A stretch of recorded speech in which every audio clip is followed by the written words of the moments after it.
Well, the Prime Minister of Israel could be on the edge of a major setback. The latest polls in advance of Tuesday's election show Benjamin Netanyahu could lose power, or at least seats in parliament. While his controversial speech to the American Congress may have been timed for maximum effect back home, it may not be having the effect Netanyahu was hoping for. Instead, the Zionist Union Party, led by Yitzhak Herzog, seems to be gaining ground. In Tel Aviv is Jacob Wirtschafter, an Arise News contributor who covers the region from Tel Aviv and Cairo. Jacob, of course, it's good to see you on Arise Review. Is this case of Netanyahu fatigue, or do Israelis just want someone new? I think what's happened here is that the economy has come to the forefront of people's minds. Even during the Gaza war this summer, people were really focused on the price of housing.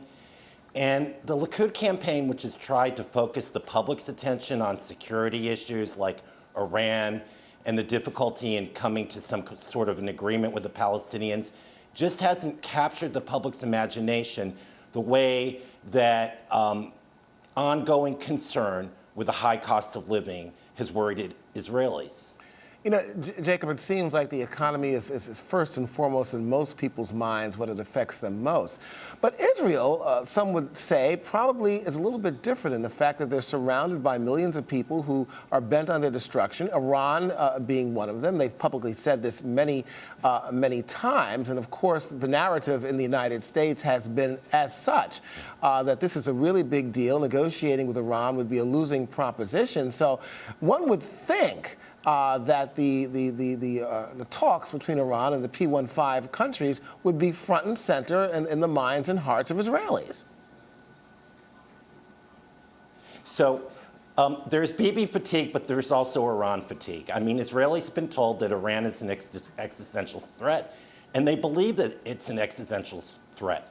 But they also don't like the notion, and we've got poll numbers showing that about 58% of Israelis don't like the notion that somehow the timing of this speech, the way it was organized behind President Obama's back, has somehow impinged on the key relationship with the United States. People here are aware of Susan Rice's comments that this had deep political damage, and they don't like the notion that there's been some sort of a rift either with the Democratic Party, with the American Jewish community, or frankly speaking, Julian, with the African American Democrats that also didn't go to Netanyahu's speech.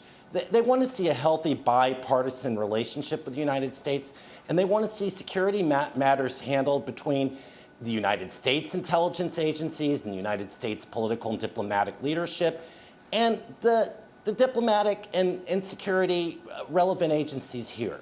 So, you know, again, the economy obviously in Israel, as many parts of the world, is front and center. But it seems, though, from what you're saying, Jacob, that Netanyahu's friction with President Obama and, of course, coming to address the joint session of Congress here was probably perhaps a little bit more than a chink in his armor. It may cost him some votes. Yes, and again, you know, we have to be clear about the nuance here. Obama is not popular in Israel, just like he's not really popular in Egypt or in Jordan or in Syria. I mean, people, to the extent that he's the president of the United States and represents America, people in this part of the Middle East see a lack of American engagement. And of course, the big vacuum that we've talked about before is Syria, and ISIS is in there, and the whole region is freaking out about it. So it's not that people are making some kind of choice here between Netanyahu and Obama, but they're making a choice about their own future. They want a future of hope. They want to see negotiations at least tried with Iran. And they want to see a government that is engaged with trying to solve their own day-to-day economic and social welfare issues. And Jacob, I think it's good to note also, there's one other thing there. When they talk about economy, we're also talking about money. The United States is still the biggest supporter of Israel, pouring in billions of dollars a year. I'm sure that hasn't gone past many people in Israel. Of course, people here know that. The other thing you should know is that the economy here has changed radically over the course of the past decade and a half. You know about Startup Nation. 50% of Israel's exports now are in high tech. That part of the economy, excuse me, a small bug just flew into my mouth. But that part of the economy, the high-tech part of the economy, is only generating about 10% of the jobs here. So the government has to figure out how to include the sectors that haven't been engaged with a high-tech economy, and how, yes, to move Israel off of so much foreign support.